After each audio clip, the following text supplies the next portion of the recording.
مش مميزه. ادي تحرك حلو من عبد الله في مكان خطير، وادي الضغط من الخلف وسقوط من عبد الله، ولكن في اشاره باستمرار اللعب.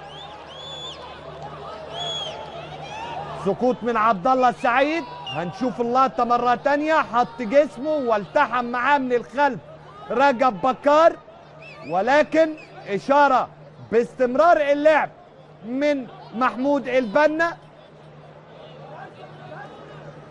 هنشوف اللقطة مرة واثنين وثلاثة والحكم لحضراتكم. هل في دفع من رجب بكار؟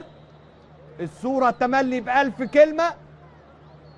واقع عبد الله مش من الدفعة، ولكن نزل على كتفه نزلة غير سليمة. ادي اللقطة وادي الالتحام من الخلف، والدفع اعتقد من ايد اليسرى من رجب بكار. حط جسمه بشكل جيد عبد الله.